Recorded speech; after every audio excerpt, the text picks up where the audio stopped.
বাসায় আজকে রান্না হচ্ছে তেহেরি। আজকে তেহেরি রান্না হবে। দেওয়া হচ্ছে গরুর মাংস। যখন রান্না শুরু হয় তখন আমি উপস্থিত না থাকার কারণে ভিডিওটা শুরু থেকে দিতে পারলাম না। আমি এমন সময় বাসায় আসছি যখন রান্না স্টার্ট হয়ে গেছে। তো আমাদের বাবুর্চির নাম হচ্ছে রাজ্জাক ভাই। পেঁয়াজ, মরিচ, ঘি, কাঁচা ঝাল এগুলো সব একসাথে দিয়ে নাড়াচাড়ার পর দিয়ে দিল পাঁচমিশালি মশলা। এটা কি মশলা আমি নিজেও জানি না, বাবুর্চি জানে। শুধু নাড়তেছে নাড়তেছে আর নাড়তেই আছে। কতক্ষণ নাড়বে আমি নিজেও জানি না। আর কখন আমি খাবার নিয়ে বসবো তাও আমি জানি না। তবে সাধারণত এই রান্না বেশিক্ষণ লাগে না।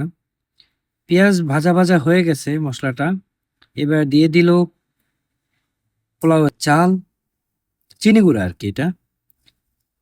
চালটাকে ভিজিয়ে গামছার ভিতরে ঝুলায় রাখছিল, পানিটা ঝরা শেষ। আর রান্না রাজ্জাক ভাইয়ের হাতের রান্নার স্বাদই অন্যরকম। যদি আপনি খান তাহলে বলতে পারবেন ওনার হাতের রান্নার স্বাদটা কেমন। অন্যরকম একটা স্বাদ। আমার তো এখনই জিভে জল চলে আসতেছে। এই মসলার সাথে চাউলটাকে এত সুন্দরভাবে মিক্স করতে হবে যেন পানিটা দেবেন আর আপনার তৈরি হয়ে যাবে। তো দেওয়া হয়ে গেছে। এবার মাংসর প্রসেস চলতেছে। মাংস এখনো কমপ্লিট হয় নাই, আশাবাদী হয়ে যাবে এখনই। এবারটা হচ্ছে এর ভিতরে পানি দিতে হবে। একটু নাড়াচাড়া আর একটু করে নিয়ে এবার দিয়ে দিতেছে পানি। এটা গরম পানি ছিল। গরম পানি দিলে আপনার রান্নাটা খুব দ্রুত হয়। তার জন্য হচ্ছে গরম পানি দেওয়া হয়ে গেছে।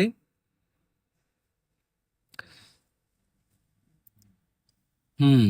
এবার নিচে থেকে একটু নেড়ে দেবেন, তা নাহলে দেখা যাচ্ছে অনেক সময় চাল নিচে দলা বেঁধে থাকতে পারে। রান্না করতে বেশি সময় লাগে না। আমার আপুরা যারা রান্না করে তারা যেই পরিমাণ বিরক্ত হয়, ও এত কষ্ট এইটা সেটা। আসলে আমরা পুরুষ মানুষ পারি না এমন কিছু নাই। আল্লাহর রহমতে আমরা সবই পারি। এই লবণটা একটু চেখে দেখে নিল। এবার এটাকে ঢেকে দিতে হবে।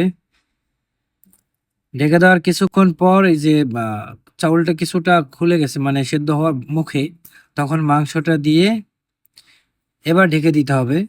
হালকা আছে, বেশি আঁচ দেওয়া যাবে না।